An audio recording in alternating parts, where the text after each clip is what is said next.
What's up, guys? Welcome to Kidney Transplant vlog number 5.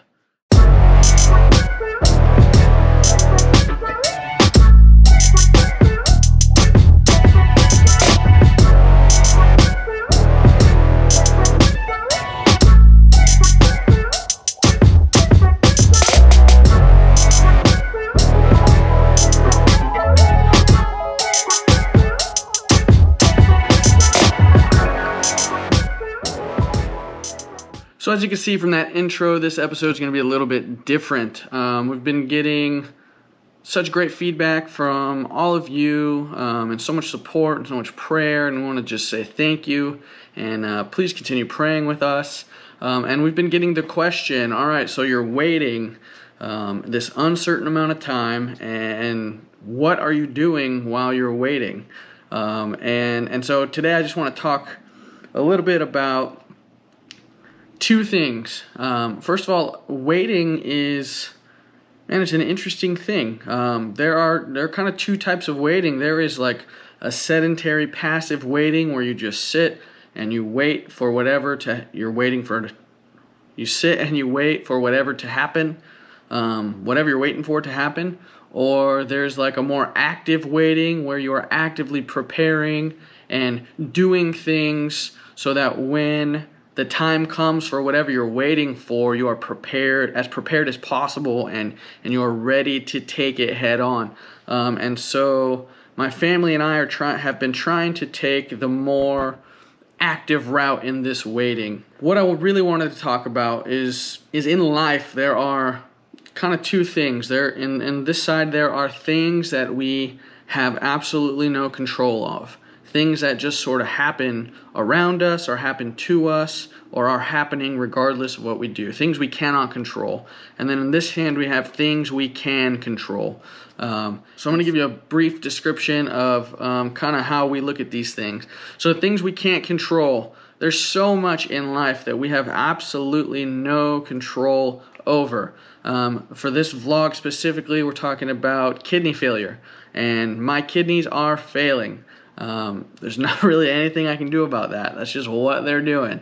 But take a second and think about your life. What are things going on in your life that you can't control? If you've been alive for a year or two, there's so much, right? There's so much not in our control. So let's take these things that we can't control, like kidney failure, or the weather, or madness going on inside of your country, or just turn on the news. Most of that stuff we can't control it, right? So what do we do with that stuff? And here's what I do and my family. Here's what we do with those things. After we get beyond the initial probably panic or stress of it, we step back and we realize, hey, we can't control this. Let's pray and ask God to help us to not be so anxious about these things. Asking for wisdom. In the book of James, it says, if any of you lacks wisdom, ask, and it will be given to you. When you ask and you do not doubt. Like, bam. Okay, like, I can do that. Maybe. I can do that. So for instance, my health, we pray about it, and we have to just put it over there, and we sort of just trust God with it. What happens is going to happen, and all the things I can't control about it, I'm not going to let that steal today from me. I'm not going to let that ruin today from me. Easier said than done, I get it. But in this other hand, there is this group of things that we can control. And oftentimes, if you're anything like me, this group of things we can control often get neglected while I think about and worry about all these things I cannot control. So there's things I can control. So looking at this kidney transplant and this kidney failure, what are some things I can't control? And I got like 3 main things to share with you. Number 1, things I can control is my mentality, how I think about these things, how I kind of speak to myself on these things. And there's a great verse in 1 Timothy 4:8. So physical training is of some use, but godliness is profitable for all things, because that affects both this life now and this life to come. And And so what I try to do with my mentality is I say, hey, what does God say about these things? And I search the scripture and I ask, okay, God, what do you say about these things? And then I consciously try to implement and or believe these things. It's not always my gut reaction to say, oh, okay, cool, it says this, sweet. There's a lot of dialogue that goes on in my head to see if that's something I'm going to trust in, right? So things I can't control, I can control my mind. Be anxious for nothing, but in everything pray. Bible, solid Bible. So when I'm anxious, what do? I pray, because I can control that. Number 2, how much I'm moving around. If I realize that my mind has a lot of power over me, and so that's why I started with mentality. If I only moved around or did some sort of exercise when I felt like I wanted to, or I felt like I had energy to, let me tell you, I would just be laying around all the time. I never really feel good, and that's just part of my life, I guess, you know. But how many of you guys never really feel good? I feel like that's all of us. That's so many people. And so, but I can control how much I'm moving around, how much I'm taking care of my body physically. And so today in this episode, I'm going to introduce you to some of my kidney crew. Shout out Josh and Jackie. You're going to meet them in a minute. And I'm going to introduce you to them, and we're going to talk a little bit about that, okay? We can control it, but it's easier said than done, right? Right, it is. But it doesn't have to be as difficult as we make it. Number 3, things I can control. What I am putting in my body. That's what I'm talking about is food, diet. This is not a strength of mine. I am just never, ever hungry. How many of you out there feel me? Kidney failure. I'm never hungry. I don't enjoy eating. It's really a chore. But I can control what I put in my body. And, you know, what I put in my body directly correlates to the quality of life that I'm having. How much I'm moving around directly correlates to the quality of life that I'm living. How I'm thinking, my mentality directly correlates to my quality of life. These are things I can control. And guys, I want to take a few minutes to introduce you to my friends, and we'll talk a little bit more about this, and I'll catch you on the end and talk a little bit more to you, just a little bit, slight. All right, enjoy. Here we go. Hello, my name is Josh Palma. Jackie Palma. And we are the owners of CrossFit Fortem, and we've known John Barry for about 2 years now. Great guy, and we have come to know his situation and what he is going through, and we're just here to help him on his journey and doing whatever we can to supplement everything he's doing with the doctors and doing at home by himself. I've been coaching CrossFit for about almost 5 years now. So I've seen lots of different people with lots of different backgrounds and stories, and how, you know, just fitness has been such a huge part in either their just mental health, physical health, like operations that are coming up, pregnancies, whatever it may be, and just seeing how fitness it just transfers over to everything. It's not about just looking a certain way or, you know, a goal of being super competitive, but just being able to learn how to move properly to give you a better quality of life outside the gym. I've been doing CrossFit since around 2014. And the reason why I love it is just because it has so much parallels to the life that we live. Life is hard, that we know that, and we experience that every single day, and just coming into the gym and doing hard things and training your body to endure through hard things, it just makes you strong and makes you mentally strong, and supplement that with the faith that we have. It's a pretty good recipe for getting through life, and I think fitness is a great gift that God gives us to use and to just, right, he says bodily training is necessary, and that spiritual training is more necessary. So it's good to supplement both in your life and have both, because it can help you get through a lot of things.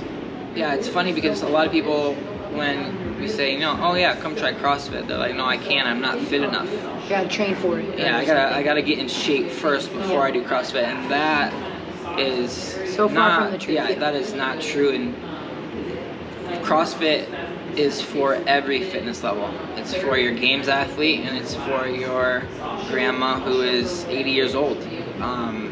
It's for people who are overweight. It's for people who are in good shape already. You can start CrossFit with any fitness level that you are at. Yeah, everything is completely scalable, and the workouts can be completely just so different than the original one. So I think people come in and they feel they don't want to be a hassle, or I don't want to have to, put too much attention on me, but that is our jobs. We want to coach people. We want to help them be healthy and just have the best kind life that they can. So for us, it's not a burden, it's not a problem. We actually love trying to find a way to help people be able to do something. So if you have a limitation where you can't do something completely, we will totally change the workout. And I would encourage people to not look up just CrossFit Games. Like, look up CrossFit Adaptive Athlete. Look at all these athletes that are doing things that people would have said impossible, or that they don't think that there's those types of people in classes.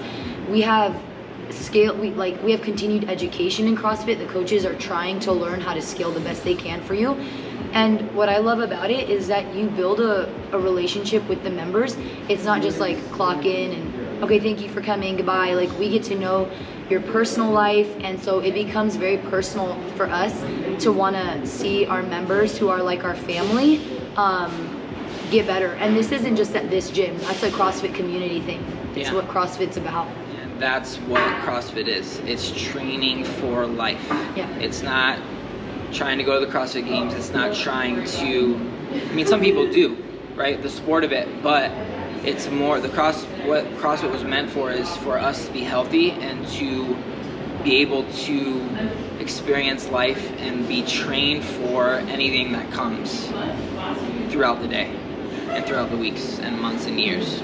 Every single person starts somewhere. I would tell them that getting in here and just trying to make the barrier of entry as small as possible. So not, I need to be super fit, or I need to be able to do this many reps or this much weight. More of all I need to do is walk into the gym, and then let us take it from there.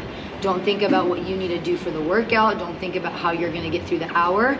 Let's take it minute by minute, and we'll walk you through it. And then you'll meet the community, you'll feel the vibe out, and we'll go from there. But I find for most people that it's a really hard, they make the entry very hard. I need to eat this way in the day. I need to make sure I have done all these things. Don't set that. Just make the goal. I need to get in there, and then we'll take it from there. We'll help you out. Yeah, I would say just slow and steady movement. Yeah, I was gonna say, whatever that is. It's not, the intensity shouldn't be high. It's just, can you move for a certain amount of time, nice and steady, trying to get that heart rate up a little bit so that your heart is working, that you're burning some calories.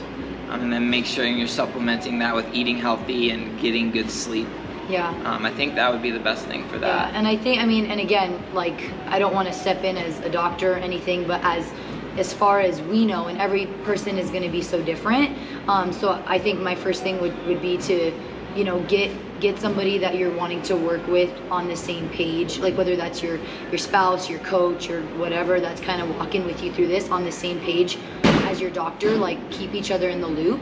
That way you're able to kind of give them that. So for some people, maybe it's, hey, I want you to just get 10 minutes of a walk first thing in the morning. And then some people, maybe it's as much as, I want you to sit up and out of the chair 5 times, a couple times a day. I don't know the type of person we're talking about, right? So just depending on the person, 10 minutes in the morning, 10 minutes at night.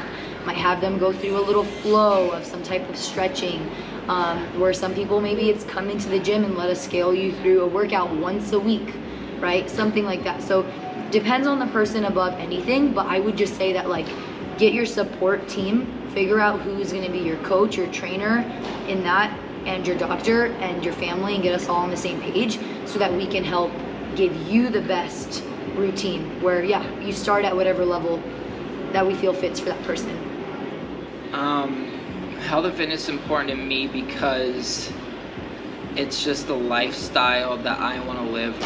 I want to grow old being able to do the things that I need to be able to do to take care of my family, to be able to provide for my wife. Lord willing, someday with kids, I want to be able to take care of them and play with them. And you see, especially in these days, it's just like, if you don't take care of yourself, you only get one body on this side of eternity. You gotta take care of it. And if you don't, things can go drastically wrong. And it's hard to recover from that. So you really gotta take care of it and use it in a way that when you're down the line, when you grow older, you're able to still do things. Bend over, get up if you fall, like those kind of things. So you want to stay healthy. You want to just, yeah. For me, honoring the Lord, and He gave me a body, and I want to keep it healthy. Take care of your temple that He gave you. My encouragement would be to something that our pastor told us, which was we are like a needy people. We need God and we need others. And so I guess I just keep coming back to community, because that's something that I've always been so passionate about, having a good support system, your church, your family. And so I would say that talk to people, communicate what you're going through, whether it's hard for you to, if it's a gym aspect, like try to get a group of people that you're in a group message with about trying to get in and book a time to go in together, accountability. And so my encouragement would be find a good group, find a good team, and people that are going to encourage you in the way that, like, you know, we should be, like not people that allow you to complain, not people that allow you to talk badly about yourself and your decisions, because you know, we live in that time where it's, yeah, you have the right to be pissed right now and all these things. And so I would encourage people to be like finding a group that's going to remind them, like, you know, you're going through a trial right now, but God's working it out. And whatever the outcome isn't always going to be great, but it's going to be perfect. Everything you go through is meant for you to become more Christ-like. That's the goal. Yeah. In the Christian life is to be conformed to the image of God's Son, to be sanctified in the truth. And if it was left up to me to depend on myself, I would fail every single day. So depending on God for whatever comes my way, whether it's good or bad, everything is meant to make you into who you need to be. So just one thing that you can pray for both of us probably is just in the busyness of being gym owners and helping people, that we are rooted in God's word, and that in everything we do and everything we say, it's honoring and glorifying God and shining His light in how we care for people and how we help people, how we run our business. We just want Christ to get all the glory and not us. It's so easy to want success for us. We want to be successful. We want, you know, this level of people in our gym. We want this many members and all this stuff, and it's just like, it's not about me. It's not about us. It's about helping these people, helping them be healthy, and caring for them, caring for their souls, caring for, you know, how they live their life, so that they too can be help to their family and provide for their family and take care of their family. Yeah, and then just to add on that, basically just trying to keep prayers for us to not complain, because it gets hard and we don't want to do that.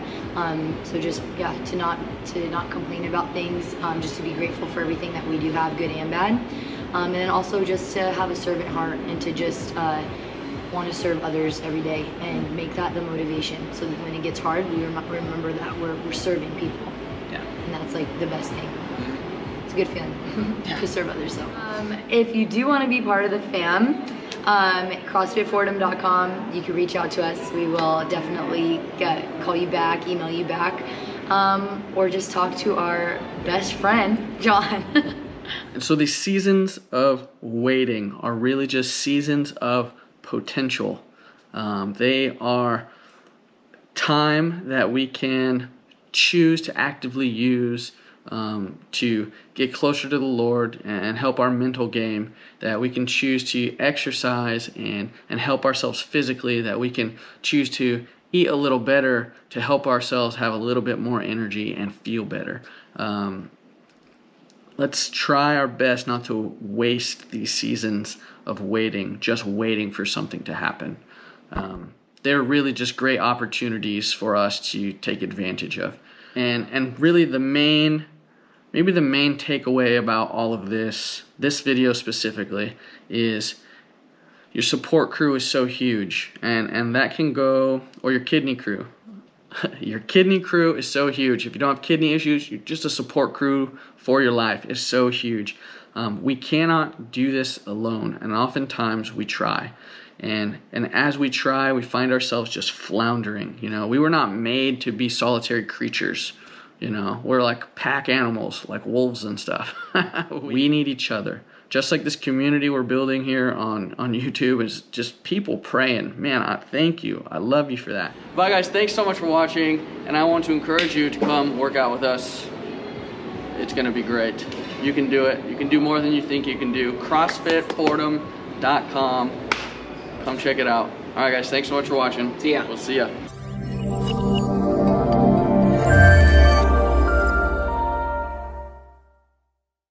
All right guys, thanks so much for watching this. If you have made it this far in the video, you're amazing. Thank you for donating your time to us, and I hope that this was valuable, insightful, and inspiring for you, as we are all on our own health journeys, whether we know it or not. So anyways guys, thanks again for your prayers. Please continue to pray for this kidney donor, that they would just come to know the Lord, and that they and their family can have some great quality time while they are still here. Guys, I love you. I appreciate you so much. Thanks again for watching, and we'll have an update soon, hopefully, God willing.